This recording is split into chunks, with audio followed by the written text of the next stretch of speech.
الحمد لله رب العالمين والصلاة والسلام على سيد الأنبياء والمرسلين وعلى آله وصحبه أجمعين ومن تبعهم بإحسان إلى يوم الدين أما بعد. الحمدللہ آج کی تراویح میں سورہ مومن، سورہ حامیم، سجدہ، یہ دونوں صورتیں مکمل ہوئی اور سورہ شورا کا ایک حصہ ہم نے مکمل کیا. سورہ شورا بھی مکمل ہوئی اور اس کے بعد زخرف کا ایک حصہ مکمل کیا. کل یہ سورت شروع ہوئی تھی سورۃ المؤمن. اس سورت میں اللہ رب العالمین نے سب سے پہلے مشرکین مکہ کا جو رویہ اور کردار تھا، جو کہ وہ اللہ کے نبی صلی اللہ علیہ وسلم اور مسلمانوں کے ساتھ اختیار کیے ہوئے تھے، اس کو اللہ رب العالمین نے فرعون سے تشبیہ دی ہے کہ جیسے فرعون کا رویہ تھا، جیسے اس کا سلوک تھا اہل ایمان کے ساتھ، ویسے ہی تم لوگوں کا بھی ہے محمد صلی اللہ علیہ وسلم کے ساتھ اور ان کے متبعین کے ساتھ. یہ اللہ رب العالمین نے اس صورت کے اندر بتایا. اور ساتھ ہی اللہ رب العالمین نے ایک اور بات اس صورت کے اندر یہ بتائی کہ ظالم اگر لوگوں پر ظلم کرتا ہے تو اس وقت جو لوگ رہیں گے ان لوگوں کو چاہیے کہ وہ ظالم کو روکنے کی کوشش کرے. مسلمانوں کو کوئی پریشان کرتا ہے یا پھر اہل ایمان کو کوئی پریشان کرتا ہے، اس کو معلوم ہے کہ یہ ظلم ہو رہا ہے تو اس کو روکنا چاہیے. اس کی مثال کے لیے اللہ رب العالمین نے یہاں پر ایک رجل مومن کا تذکرہ فرمایا. فرعون کے دربار میں ایک آدمی تھا جس نے ایمان قبول کیا تھا، اور وہ فرعون کے دربار میں کسی مصلحت کے تحت اس نے اپنے ایمان کا اظہار نہیں کیا. لیکن جب اس نے دیکھا کہ فرعون اور اس کے لوگوں کا ظلم اہل ایمان پر اور موسیٰ علیہ السلام پر بہت زیادہ بڑھ رہا ہے، بلکہ یہاں تک یہ لوگ پلاننگ کر چکے تھے فرعون کے لوگ کہ موسیٰ علیہ السلام کا قتل کر دیا جائے، تو اس آدمی کو برداشت نہیں ہوا، اس رجل مومن کو. یہ کھڑے ہو گیا بھری محفل میں فرعون کے سامنے، سارے وزراء، سارے منسٹرز کے سامنے کھڑے ہو کر اس نے اپنے ایمان کا اظہار کیا، اور موسیٰ علیہ السلام کو قتل کرنے کی یہ لوگ جو ناپاک کوششیں کر رہے تھے اس کے خلاف اس آدمی نے ایک زبردست تقریر کی.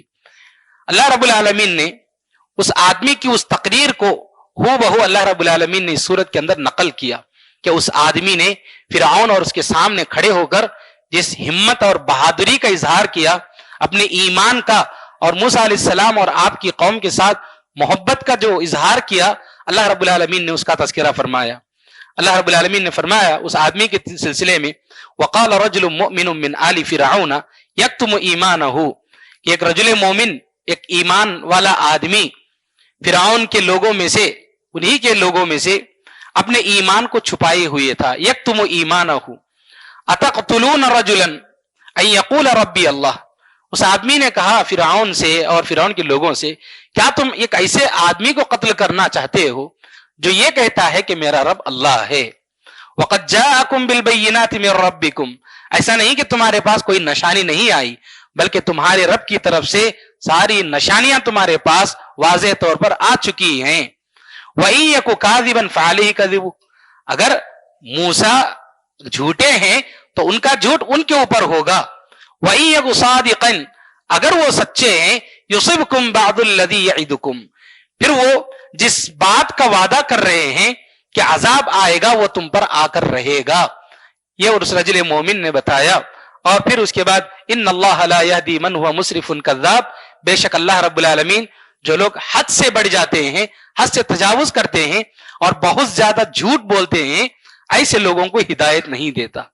اور پھر اس نے فرعون سے اور فرعون کے درباریوں سے کہا، یا قوم لکم الملک اليوم ظاہرین فی الارض، اے قوم کے لوگوں آج تمہاری حکومت ہے، تمہاری بادشاہت ہے زمین کے اندر، تم پر کوئی غالب نہیں آ سکتا، تم ہی غالب ہو، یعنی انسانوں کے درمیان تمہاری زبردست حکومت ہے. فَمَن يَنصُرُنَا مِن بَأْسِ اللَّهِ إِن جَاءَنَا، اگر اللہ کا عذاب آ گیا ہمارے اوپر تو پھر کون بچائے گا؟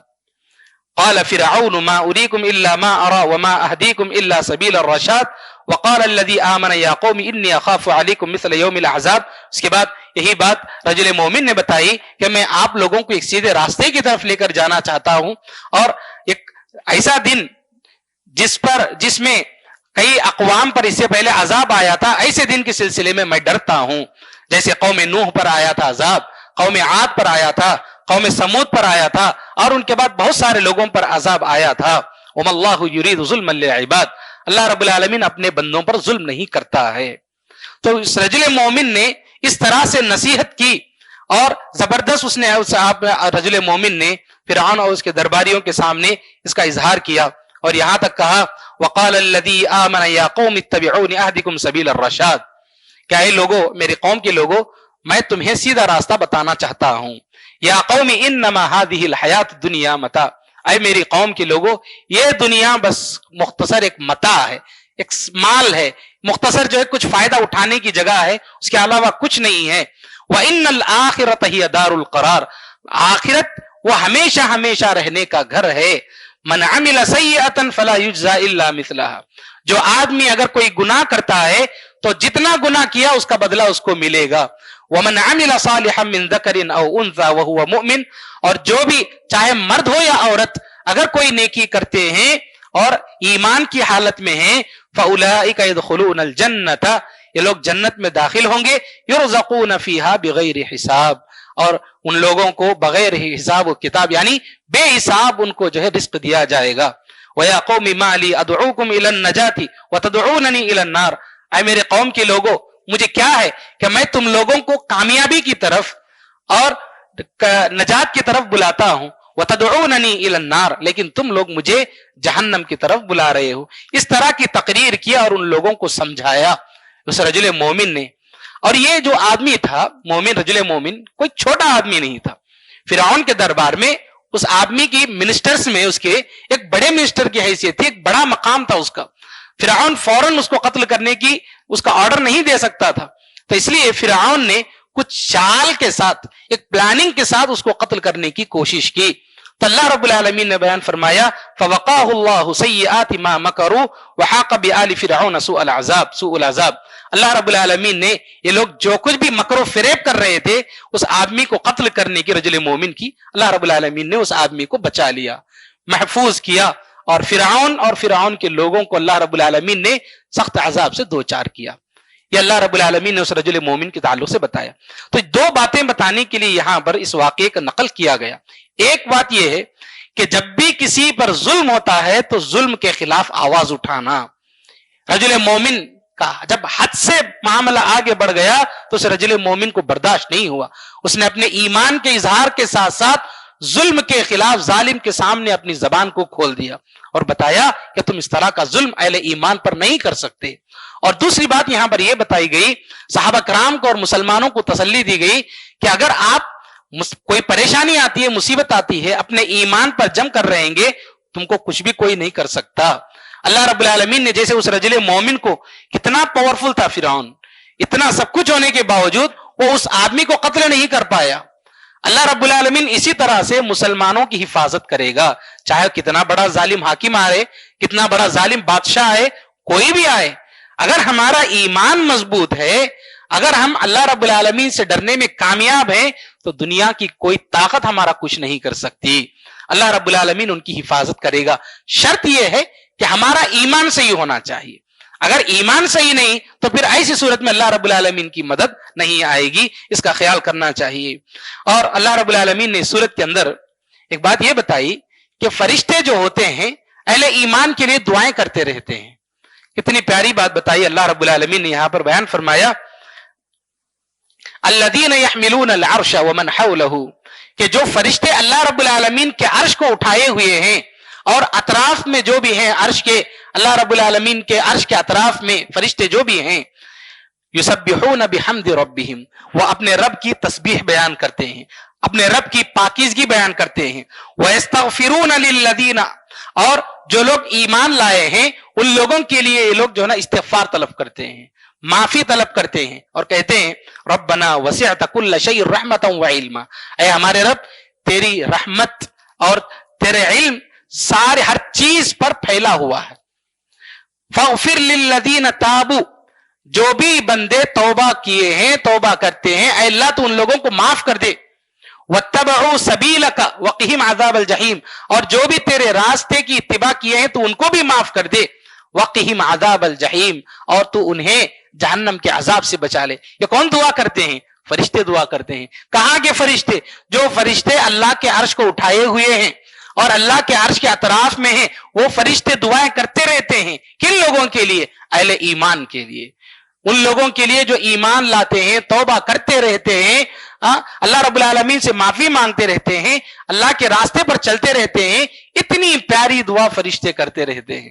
اور اتنا ہی نہیں، پھر اس کے بعد دعا کرتے ہیں فرشتے کیا؟ ربنا وادخلہم، اے ہمارے رب تو انہیں جنتوں میں داخل فرما۔ کیسی جنتیں؟ جنات عدن التی وعدتہم، ایسی جنتیں جن کا تو نے ان سے وعدہ کیا ہے۔ ومن صلح من آبائہم وازواجہم وذریاتہم، صرف ان کو نہیں، صرف اہل ایمان نہیں، بلکہ ان کے ساتھ ساتھ ان کے باپ دادا جو بھی نیک لوگ تھے ان کو بھی، وازواجہم اور ان کی بیویوں کو بھی، وذریاتہم اور ان کی اولاد کو بھی، ان کی نسل کو بھی، اے اللہ تو جنت میں نہ داخل نصیب فرما، داخلہ نصیب فرما، دعا کرتے ہیں۔ پھر کہتے ہیں وقہم السیئات، اے ہمارے رب تو انہیں برائیوں سے بچا لے۔ ومن تق السیئات یومئذ فقد رحمتہ، اور تو جسے برائی سے تو بچا لے اس دن، ذالک هو الفوز العظیم، وہ سب سے بڑی کامیابی ہے۔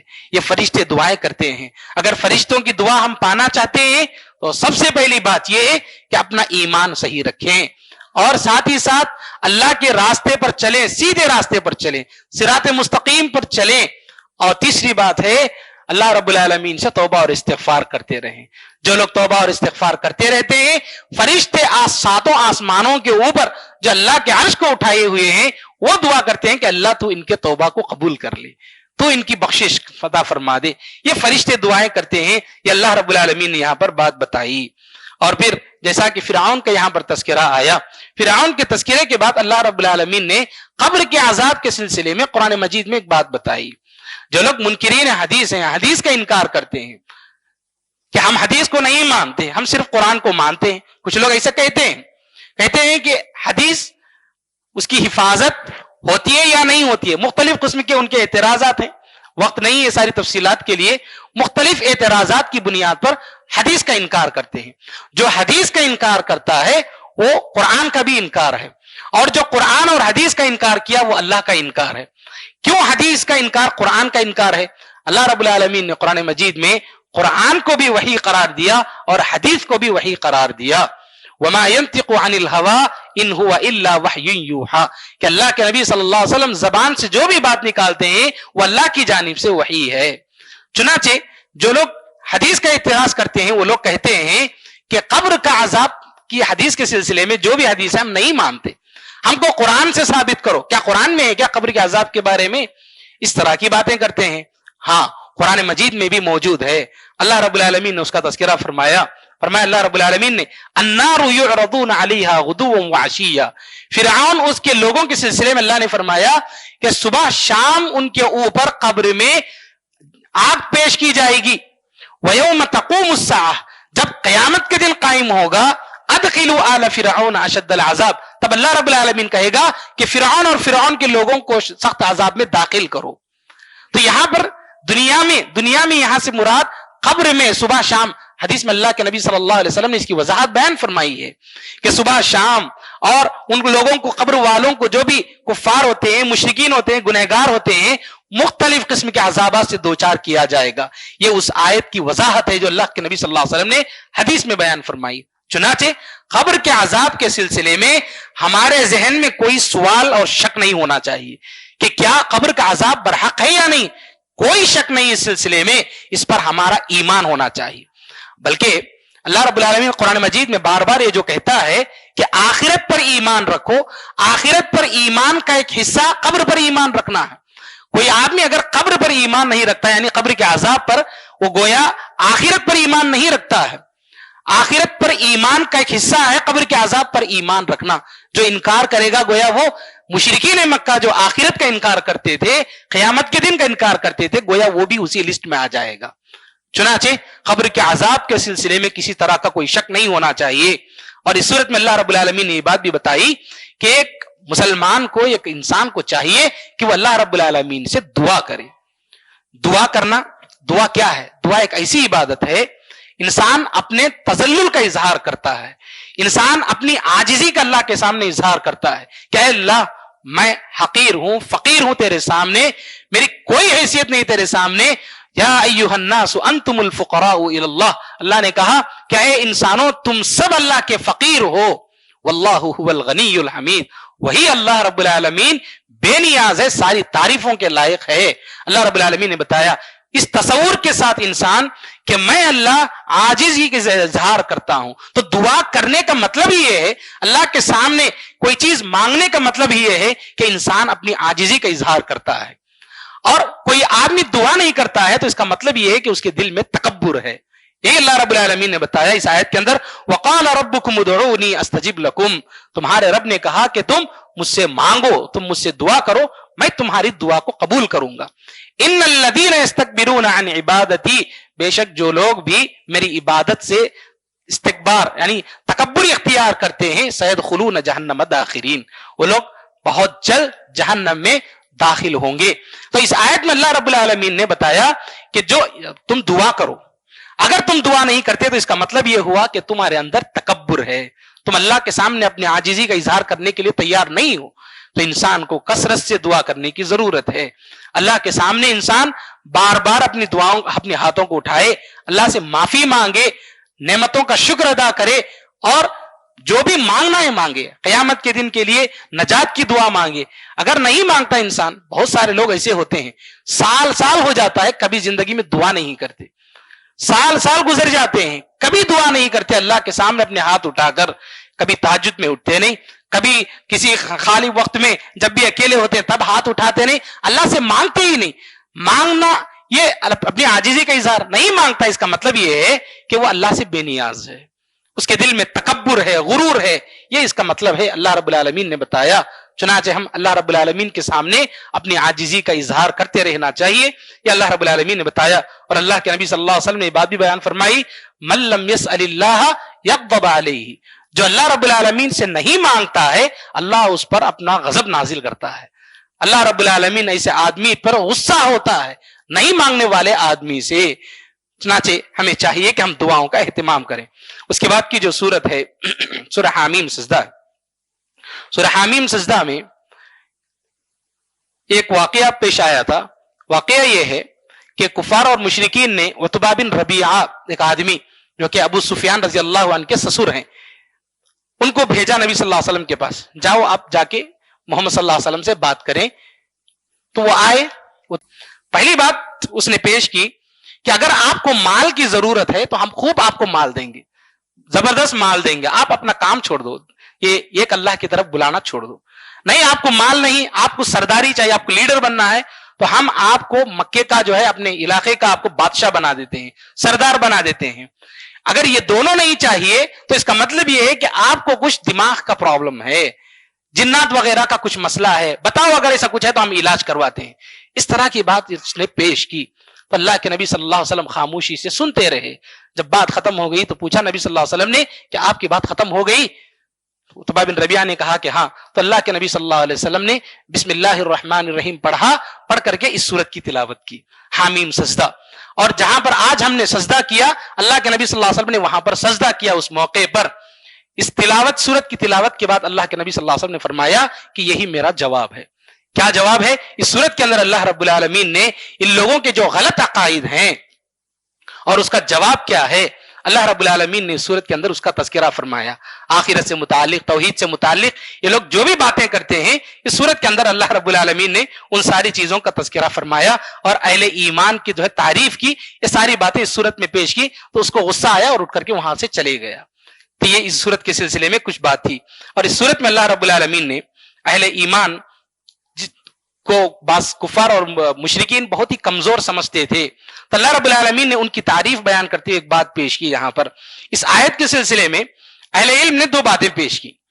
آیت یہ ہے، ان الذین قالوا ربنا اللہ، کہ بے شک جو لوگ بھی یہ کہتے ہیں کہ ہمارا رب اللہ ہے، ثم استقاموا، اور اس پر وہ قائم رہتے ہیں اس عقیدے پر، تتنزل علیہم الملائکہ، تو ان پر فرشتے نازل ہوتے ہیں اور فرشتے کہتے ہیں اللہ تخافوا، آپ ڈرو مت، ولا تحزنوا، اور آپ کو گھبرانے کی ضرورت نہیں ہے، پریشان ہونے کی ضرورت نہیں، وابشروا بالجنۃ التي كنتم توعدون، اور تمہارے لیے اس جنت کی خوشخبری ہے جس کا تم سے وعدہ کیا جاتا تھا. نحن اولیاؤکم فی الحیات الدنیا وفی الآخرہ، اور یہ تسلی دیتے ہیں فرشتے کہ شاید آپ یہ سمجھ رہے ہو کہ آپ اپنے بیوی بچوں کو، اپنے ماں باپ کو، اپنے گھر والوں کو، اپنے دوستوں کو چھوڑ کر جا رہے ہو، پریشان مت ہونا. نحن اولیاؤکم، ہم تمہارے ساتھ ہیں، ہم تمہارے دوست بن کر رہیں گے. کہاں پر؟ فی الحیات الدنیا، دنیاوی زندگی میں بھی، وفی الآخرۃ، اور آخرت میں بھی. وَلَكُمْ فِيهَا مَا تَشْتَهِي أَنفُسُكُمْ، اور تمہارے لیے وہ ساری چیزیں ہیں جس کی تم خواہش کا اظہار کرو گے. وَلَكُمْ فِيهَا مَا تَدَّعُونَ، اور جو کچھ بھی تم مانگو گے، جو کچھ بھی تم چاہو گے اور جو کچھ بھی تم مانگو گے، سب کچھ تمہیں ملے گا. نزلا من غفور الرحیم، اور یہ سب اس غفور الرحیم کی مہمان نوازی ہوگی. نزلن، مہمان نوازی ہوگی اس غفور الرحیم کی طرف سے. یہ بات جو ہے فرشتے ان لوگوں سے کہتے ہیں. اب یہ جو آیت ہے، یہ جو باتیں ہیں، اہل علم نے کہا کہ کب فرشتے مومن کے پاس آ کر کہتے ہیں، تو کہا کہ بعض لوگوں نے کہا کہ یہ جب موت کا وقت آتا ہے، موت کے وقت جو فرشتے آتے ہیں روح نکالنے کے لیے، اس وقت یہ بات پیش کرتے ہیں. کچھ اہل علم نے کہا کہ نہیں، قبر میں جب انسان سوال کا جواب دے دے گا تینوں سوالات کا، تب یہ بات پیش کرتے ہیں. تو اکثر اہل علم نے کہا کہ یہ موت کے وقت جو فرشتے آتے ہیں، اس وقت فرشتے یہ باتیں کہتے ہیں کہ آپ کو پریشان ہونے کی ضرورت نہیں، کہ آپ کی موت ہو رہی ہے، وفات ہو رہی ہے، آپ گھبرا رہے ہیں، پریشان ہو رہے ہیں، پریشان ہونے کی ضرورت نہیں، ہم تمہارے ساتھ ہیں، جنت کی بشارت دیتے ہیں. یہ ساری باتیں اللہ رب العالمین نے یہاں پر بتائی اور خوشخبری دی ہے اہل ایمان کو کہ آپ عقیدے میں مضبوط رہیے. ربنا اللہ، آپ یہ کہیے کہ ہمارا رب اللہ ہے. ثم استقاموا، شرط یہ ہے کہ اس پر جم کر رہنا ہے، استقامت کے ساتھ رہنا ہے مرتے دم تک. اگر ایسی حالت رہے گی تو موت کے وقت میں اچھے فرشتے آئیں گے اور اتنی بہترین خوشخبریاں دیں گے. یہ اللہ رب العالمین نے اس صورت کے اندر بتایا. اور اس صورت کے اندر اللہ رب العالمین نے شرکیہ اعمال میں سے ایک عمل کا تذکرہ فرمایا. جیسا کہ کل کے درس میں بہت سارے شرکیہ اعمال کا تذکرہ ہوا، تو ان میں سے ایک کا تذکرہ ہوا کہ لا تسجدوا للشمس ولا للقمر واسجدوا للہ الذی خلقہن ان کنتم ایاہ تعبدون، کہ سجدہ چاہے کسی بھی قسم کا سجدہ ہو، اس امت کے لیے اللہ رب العالمین نے اللہ کے علاوہ کسی اور کے لیے سب حرام قرار دے دیا. کسی بھی قسم کا سجدہ ہو صرف اللہ کے لیے. پچھلی امتوں میں تعظیم کا سجدہ جائز تھا، جیسے یوسف علیہ السلام کے لیے ان کے بھائیوں نے سجدہ کیا تھا، اس طرح کی بات آئی. اور آدم علیہ السلام کے سامنے فرشتوں کو اور شیطان سے کہا گیا کہ سجدہ کیا جائے، یہ تعظیمی سجدہ تھا.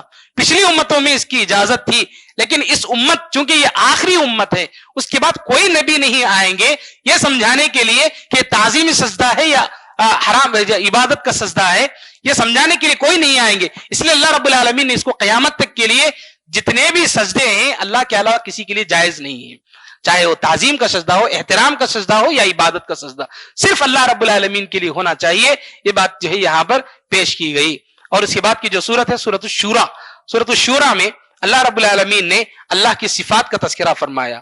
فاطر السماوات والارض، کہ آسمانوں اور زمینوں کا پیدا کرنے والا. جعل لکم من انفسکم ازواجا، اور اللہ رب العالمین نے اسی خالق نے تم میں سے جوڑے بنائے. ومن الانعام ازواجا، اور جانوروں میں سے جوڑے بنائے. یذرؤکم فیہ، تاکہ تم لوگوں کو پھیلائے. لیس کمثلہ شیء، پھر اس کے بعد اللہ رب العالمین نے فرمایا کہ اللہ کی طرح کوئی نہیں ہے. وہو السمیع البصیر، اور وہ بڑا سننے والا اور بڑا جاننے والا ہے.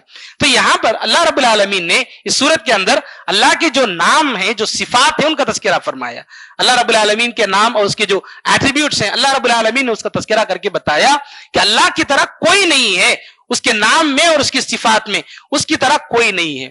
اب یہ جو مسئلہ ہے اس کو توحید الاسماء والصفات کہا جاتا ہے. توحید کی 3 قسمیں ہیں. توحید کا مطلب کیا ہوتا ہے؟ افراد اللہ، اللہ کو ایک ماننا.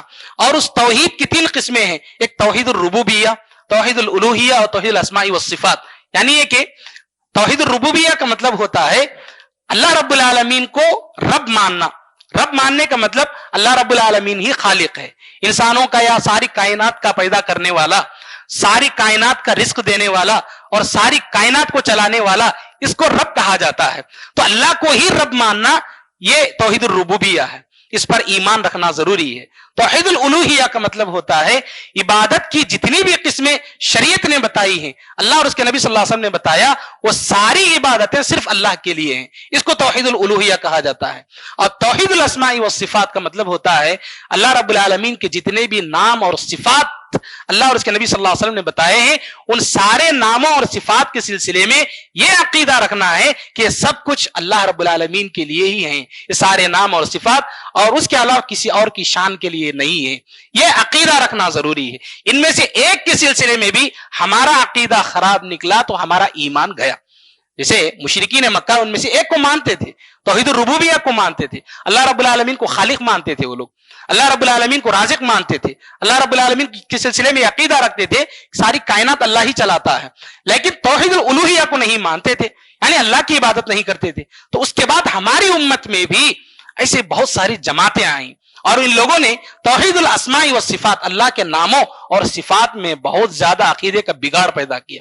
جیسے مثال کے طور پر اللہ رب العالمین قرآن مجید میں فرماتا ہے الرحمن علی العرش استوى، کہ رحمان عرش پر مستوی ہے۔ اس کے سلسلے میں ہمارا عقیدہ کیا ہونا چاہیے؟ اللہ کے نبی صلی اللہ علیہ وسلم نے حدیث میں بتایا کہ ساتوں آسمانوں کے اوپر پانی ہے، پانی کے اوپر اللہ کا عرش ہے، اور عرش پر اللہ رب العالمین مستوی ہے۔ اب یہ مستوی کا مطلب کیا ہے؟ عرش پر اللہ رب العالمین بیٹھا ہوا ہے یا لیٹ کر ہے ہم کو نہیں معلوم، مستوی ہے بس، کیسا ہے ہم کو نہیں معلوم، اللہ رب العالمین نے بتایا کہ مستوی ہے۔ یہ ہمارا عقیدہ ہونا چاہیے۔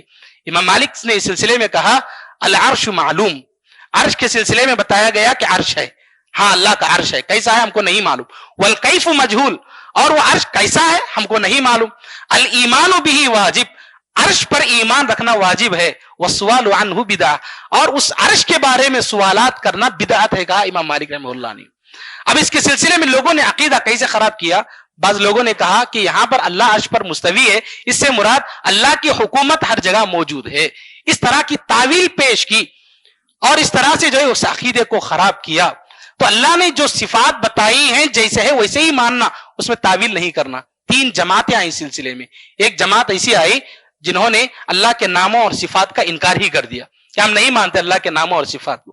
ایک جماعت ایسی آئی جنہوں نے نام اور صفات کے سلسلے میں اپنی رائے کا اظہار کیا، جیسے الرحمن علی العرش استوى ہے کہ اللہ عرش پر مستوی ہے، وہ ایمان رکھنا، لیکن ان لوگوں نے اس کا معنی بدل کر یہ بتایا کہ اس کا مطلب یہ ہے کہ اللہ کی حکومت ہر جگہ ہے، یہ مطلب یہ نہیں کہ اللہ کا عرش موجود ہے یا اللہ عرش پر موجود ہے، یہ اس طرح کی بات انہوں نے پیش کی۔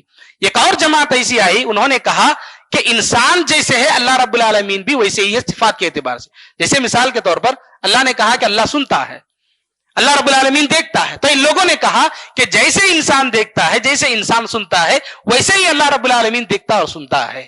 اللہ رب العالمین کے سلسلے میں کہا گیا کہ اللہ کے ہاتھ ہیں، اللہ کے پیر بھی ہیں، کیسے ہیں؟ تو یہ لوگ کہتے ہیں کہ جیسے انسان کے ہیں ویسے ہیں۔ تو جو تشبیہ دی جاتی ہے کہ انسان کی طرح اللہ رب العالمین ہے، یہ بھی غلط عقیدہ ہے۔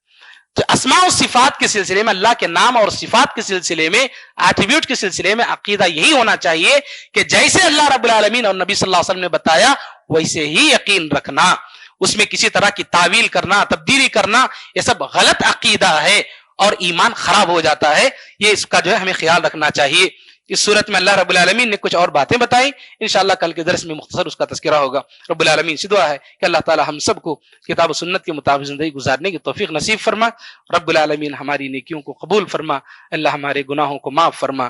رب العالمین ہم میں سے جو بھی پریشان حال ہیں، اللہ سب کی پریشانیوں کو دور فرما۔ رب العالمین جب موت آئے خاتمہ بالخیر فرما۔ آمین واخر دعوانا الحمدللہ رب العالمین۔ ربنا تقبل منا انک انت السمیع العلیم وتب علینا انک انت التواب الرحیم برحمتک یا ارحم الراحمین والحمد للہ رب العالمین۔